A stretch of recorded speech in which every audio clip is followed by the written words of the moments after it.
হাসিনা ওই ভারতে বসে এই সমস্ত ষড়যন্ত্র করতেছে। হাসিনাকে ভারত থেকে এনে বাংলার জমিনে তাকে বিচার করে ফাঁসির কষ্টে ঝুলাইতে হবে। এইটাই আজকে আমাদের সবচেয়ে বড় আহ্বান। আসুন বাংলাদেশের প্রত্যেকটা আমলা, সচিব, জয়েন্ট সেক্রেটারি, অতিরিক্ত সেক্রেটারি, ডিসিএসপি এবং পুলিশের যারা, আর্মির যারা এই সরকার হাসিনা সরকারকে সহযোগিতা করেছে তাদেরকেও এই দুর্নীতিবাজ, এই ঘুষখোর তাদেরও বিচার করতে হবে বাংলার জন্য। আমরা বর্তমান অন্তর্বর্তীকালীন সরকারকে বলতে চাই বারবার যে হাসিনা সরকারের যারা দুর্নীতিতে জড়িত, যারা দেশটা ডাকাতি করে শেষ করে দিয়েছে, লুটপাট করে, তাদের এখনো বিচারের আওতায় আনা হয় নাই। তারা কিভাবে ভারতে পলায়ন করে চলে গেল, তারা কিভাবে গেল বর্ডার পার করে, সরকার এখানে কি করেছে? সরকারের উচিত এই যে দুর্নীতিবাজ যারা হাসিনা সরকার সহযোগিতা করেছে তাদেরকে এনে বিচারের সামনে সম্মুখীন করে তাদের বিচার করতে হবে। আপনারা জানেন যে চট্টগ্রামে যে আদালত পাড়ায় আলিফ, অ্যাডভোকেট আলিফকে ওখানে জবাই করে খুন করেছে ইসকানের সদস্যরা, এই হিন্দু উগ্রবাদীরা। সেখান থেকে তারা প্রায় 2-3 হাজার তাকে ওখানে নেওয়ার জন্য, তাকে সারানোর জন্য সেই দাস তারা চেষ্টা করেছে। সেখান থেকে আজ বাংলাদেশের এই অবস্থা। বাংলাদেশে সমস্ত ধর্মীয় সংখ্যালঘু থেকে শুরু করে আমাদের সাম্প্রদায়িক সম্প্রীতি আমাদের বজায় আছে, কিন্তু এরা উস্কানি দিচ্ছে। বিশেষ করে ভারতের কিছু মিডিয়া, তারা সম্পূর্ণ মিথ্যা নিউজ খবর প্রচার করে মানুষের ভিতরে, আমাদের ভিতরে, বিশ্বের ভিতরে উগ্রতা এবং উস্কানিমূলক তারা নিউজ করতেছে। তারা যেটা বাংলাদেশে নাই। আপনারা জানেন গতকাল সেই আমাদের প্রধান উপদেষ্টা ডক্টর মোহাম্মদ ইউনূস সব ধর্মীয় নেতাদেরকে নিয়ে, আমাদের যারা বাংলাদেশে আছে হিন্দু, খ্রিস্টান, বৌদ্ধ, মুসলমান সবাইদেরকে নিয়ে বসছিল। তারা সবাই একমত হয়েছে এই বাংলাদেশ আমাদের, আমরা এই দেশকে রক্ষা করব। আমরা সমস্ত ধর্মীয় নেতারা এক। আমরা বাংলাদেশে ভারতের কোনো কুচক্রী মহলকে আমরা এখানে কিছু করতে দেব না। এই জমিন আমাদের, এখানে আমরা সবাই একসাথে বসবাস করব। আপনারা দেখেছেন সেই তারা দুর্গাপূজা করছে সুন্দরভাবে, কোনো হিন্দু নির্যাতন হয় না। অথচ ভারতের সংখ্যালঘু মুসলমানদের উপরে নির্যাতন, খুন হইতেছে, সেখানে কেউ কোনো কথা বলে না। এই হিন্দুত্ববাদ মোদী সরকার মুসলমানদেরকে খুন করতেছে। গত 2 সপ্তাহ আগেও একটা মসজিদকে কেন্দ্র করে 3 জন মুসলমানকে শহীদ করেছে। এ ব্যাপারে কোনো কথা বলে না। বাংলাদেশে কোনো সংখ্যালঘুদের উপরে কিছু হচ্ছে না, কিন্তু তারপরে এটা নিয়ে তারা প্রোপাগান্ডা করতেছে। আমরা কি সেটা করতে দেব? আমরা এই ভারতের কুচক্রীকে আমরা চিরতরে নির্মূল করে শান্তির একটা দেশ, এই আমাদের প্রায় 17 কোটি মানুষ আমরা বসবাস করি। আমরা 92% মুসলমান, 6 থেকে 7% হিন্দু, বাকিরা খ্রিস্টান, বৌদ্ধ, কিন্তু আমরা একসাথে থাকতেছি সেই প্রজন্মের পর প্রজন্ম থেকে। কিন্তু তারা চায় আমাদের ভিতরে ফাটল ধরাইয়া আমাদের ভিতরে অনৈক্য সৃষ্টি করে দাঙ্গা বাজাইতে চায়। এই কুচক্রী হাসিনা ওই ভারতে বসে এই সমস্ত ষড়যন্ত্র করতেছে। হাসিনাকে ভারত থেকে এনে বাংলার জমিনে তাকে বিচার করে ফাঁসির কষ্টে ঝুলাইতে হবে। এইটাই আজকে আমাদের সবচেয়ে বড় আহ্বান। আসুন আমরা আমাদের সমস্ত রক্ত ইমান দিয়ে এই দেশকে রক্ষা করব।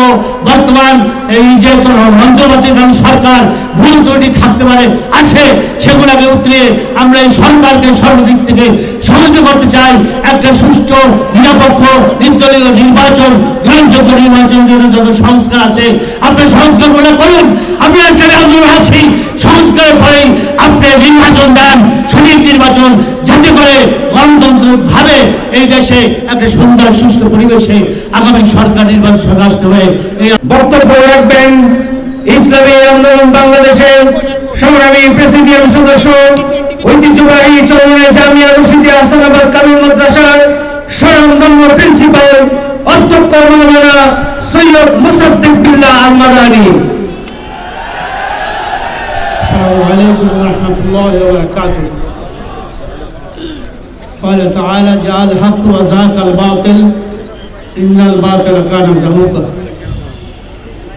প্রথমেই আল্লাহ রাব্বুল আলামিনের দরবারে শুকরিয়া জ্ঞাপন করি যে মহান রব্বুল আলামিন আমাদের ছাত্র আন্দোলন 1991 সনে পীর সাহেব চরমনায় ফজল করিম রহমতুল্লাহ আলাইহির হাতে এই গাছটি লাগানো হয়। আজকাল দীর্ঘ বছর কেটে গেছে। তার উদ্দেশ্য ছিল যে শিক্ষাঙ্গনে বিশেষ করে রাষ্ট্র চালানোর জন্য প্রশাসন, সেখানে একজাত সৈনিক ছাত্র যারা তাদের যোগ্যতা দিয়া, শিক্ষার যোগ্যতা দিয়া বাংলাদেশের প্রশাসন থেকে শুরু করে উপর লেভেল থেকে নিচ পর্যন্ত সব জায়গায় ছাত্ররা থাকবে এবং সৎ, ধার্মিক, মুত্তাকি, তাকওয়াওয়ালা ছাত্র গঠন হবে সাহাবাদের নমুনায়। এই ছাত্র আন্দোলন আজকাল আমাদের গৌরব। প্রত্যেকটা স্কুল, কলেজ, মাদ্রাসায়, বিশ্ববিদ্যালয়ে এই ছাত্র সংগঠন বর্তমানে আছে, কোথাও নাই এমন কোনো নিউজ আমাদের কাছে নাই। তাদের আদর্শ, তাদের ব্যবহার, তাদের চলাফেরা, তাদের আখলাক দেখে বহু ছাত্র এখন ইসলামী ছাত্র আন্দোলনে তারা যোগ দিচ্ছে। আমাদের উদ্দেশ্য, ইরশাদ চরমনাই রহমতুল্লাহের উদ্দেশ্য ছিল যে এই ছাত্ররা আগামী দিনের ভবিষ্যৎ, তারাই নেতৃত্ব দেবে, দেশ চালাবে।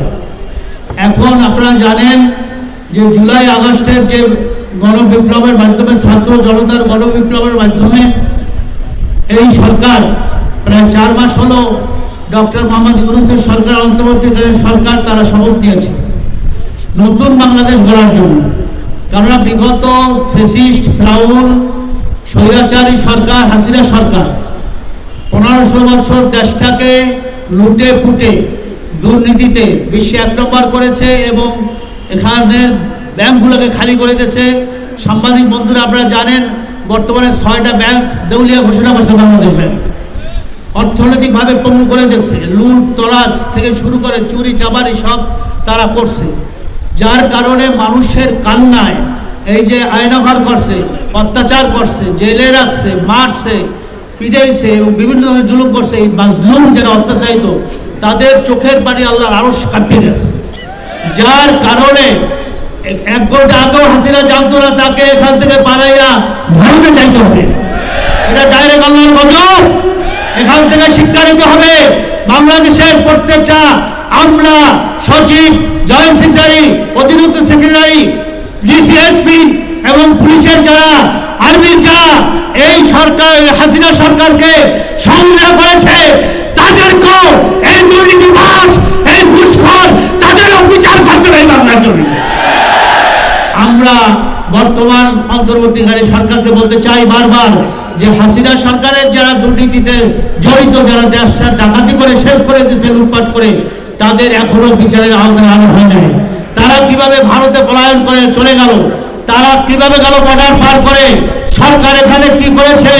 সরকারের উচিত এই যে দুর্নীতিবাজ যারা হাসিনা সরকার সহযোগিতা করেছে, তাদেরকে এনে বিচারের সামনে সম্মুখীন করে তাদের বিচার করতে হবে। আপনারা জানেন যে চট্টগ্রামে যে আদালত পাড়ায় আলিফ, অ্যাডভোকেট আলিফকে ওখানে জবাই করে খুন করেছে ইসকানের সদস্যরা, এই হিন্দু উগ্রবাদীরা।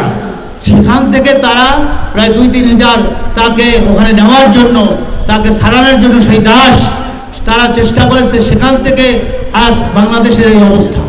বাংলাদেশে সমস্ত ধর্মীয় সংখ্যালঘু থেকে শুরু করে আমাদের সাম্প্রদায়িক সম্প্রীতি আমাদের বজায় আছে, কিন্তু এরা উস্কানি দিচ্ছে। বিশেষ করে ভারতের কিছু মিডিয়া, তারা সম্পূর্ণ মিথ্যা নিউজ খবর প্রচার করে মানুষের ভিতরে, আমাদের ভিতরে, বিশ্বের ভিতরে উগ্রতা এবং উস্কানিমূলক তারা নিউজ করতেছে। তারা যেটা বাংলাদেশে নাই। আপনারা জানেন গতকাল সেই আমাদের প্রধান উপদেষ্টা ডক্টর মোহাম্মদ ইউনূস সব ধর্মীয় নেতাদেরকে নিয়ে, আমাদের যারা বাংলাদেশে আছে হিন্দু, খ্রিস্টান, বৌদ্ধ, মুসলমান, সবাইদেরকে নিয়ে বসছিল।